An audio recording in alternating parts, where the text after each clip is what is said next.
عليكم ورحمة الله وبركاته. الحقيقة اليوم دوت يوم أنا بستناه بقالي شهور من السنة للسنة. مش عشان أقف هنا وأتكلم بصفتي مدير أكاديمية أو محاضر في الأكاديمية، لا، أنا عايزة أتكلم بصفتي إنسانة وأم بتقضي وقت مع أطفالكم وفاهمة دماغكم. فقرتنا النهارده بعنوان جيل بطعم بكرة، لأن إحنا النهارده هنتكلم عن الجيل ده، الجيل المختلف اللي طريقة تفكيره مختلفة، أحلامه مختلفة، حتى الطرق اللي بياخدها أو الخطوات اللي بياخدها عشان يحقق حلمه مختلفة. فاكرين أول مرة هنا الناس اللي جات لنا شرفتنا في أول حفلة اتكلمنا فيها عن التخصص، وإن أول حاجة تخليني أنجح إن أنا أعرف شغفي فين بالظبط، وإيه الحاجة اللي أنا بحبها، إيه الحاجة اللي أنا هبدع فيها.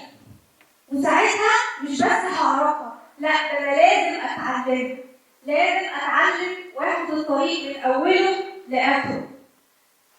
تاني حفلة اتكلمنا عن المهارات الحياتية. الحقيقة هو اللي أنا اتعلمته كله أو اللي احنا اتعلمناه كله مش هينفع إن أنا أطبقه من غير المهارات دي. حلو قوي إن أنا يبقى عندي المعلومة، بس هعرضها إزاي؟ دي مهارة. حلو قوي إن أنا يبقى عندي فكرة، بس هقنع بيها اللي قدامي إزاي؟ دي مهارة. لازم أعرف أحاول وأقنع اللي قدامي بفكرتي. النهارده بقى بنتكلم عن النتيجة الطبيعية اللي احنا وصلنا لها عن طريق التعلم والمهارات. لما جمعنا الاثنين دول مع بعض نتيجتها كان عندنا أولاد عندهم حلم نفسهم يحققوه. ظهر لنا أنا مش عايزة أقول أطفال وشباب ما شاء الله عليهم أقل من 15 سنة وبدأوا مشروعات أونلاين، بدأوا براندات بتاعتهم، بدأوا إن هما يدخلوا في مجال كتابة المحتوى وإدارة الصفحات. الحاجات دي بنشوف لسه ناس عندها 25 و30 سنة لسه بيدوروا على شغل في المجال ده. هما بدأوا من بدري. ليه بدأوا من بدري؟ بدأوا من بدري عشان كان عندهم اتعلموا كويس، عندهم معلومة وكمان عندهم مهارة. لما دمجنا دول مع بعض كانت دي نتيجة طبيعية.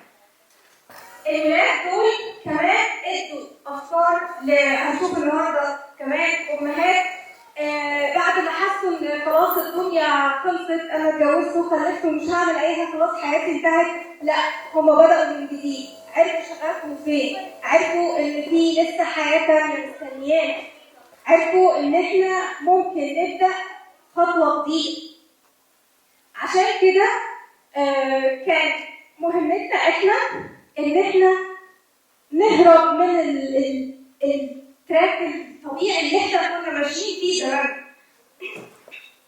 زمان جيل السبعينات دي يا جيل السبعينات والثمانينات والتسعينات كلنا كنا ماشيين في خط واحد، كلنا نفس المنهج بيتقدم بنفس الطريقه، مستقبلنا واحد معروف، ذاكر، انجح، ادخل كليه، بعد كده شوف لك شغلانه تاخد منها مرتب كل شهر.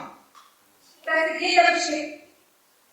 ولو انا هحكم على الجيل دوت بنفس المنطق هقول لا، ده جيل مش نافع، مش مركز في المذاكره، ما بيحفظش كويس، درجاته مش كويسه في الامتحان، اللي هو كتاب هيذاكره ويروح يحط شويه معلومات.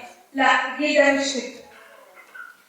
وعشان انا اعرف اوصل للجيل ده لازم كنت اعرف الجيل ده بيفكر ازاي. الجيل دوت عنده افكار سابقه سني، عنده طموحات ما كانتش عندنا احنا واحنا في سنهم، عنده ثقه بنفسه، وعنده كمان قدره على ان هو يحط رجله على الطريق، مش بيحلم بس. عشان كده انا حابه ان انا اشكر كل ولي امر آمن بالطريق الجديد وحاول ان هو يستوعب الافكار دول وآمن بفكرتنا الجديده. احنا عشان التحدي دوت كان كبير قوي قررنا ان احنا نستخدم الطرق الجديده. اول حاجه حطينا نظام المحاكاه، نظام القصص وكمان نظام الالعاب الالكترونيه. وبعد كده جالنا السنه دي التحدي الكبير، الذكاء الاصطناعي. الحقيقه انا ما ينفعش اهرب من حاجه زي كده. ده جيل اتولد اونلاين، ده جيل عنده واي فاي 24 ساعه، جيل يدخل على اليوتيوب يعرف يجيب اي حاجه. فالمعلومه اللي انا هديها له مش مهمه خالص بالنسبه له صراحه، هو هيعرف يجيب المعلومه، بس ازاي؟ انا اللي بنتقي المعلومه واشوف طريقه اوصل له بيها. عشان كده حاولنا ان احنا ندمج الذكاء الاصطناعي في المناهج بتاعتنا. علمنا الاطفال بدل ما يعرفوا معلومات ويجر يقول لي كده يسمع، لا هو بيعرف يدور على المعلومه وبيعرف كمان يكون عنده فضول.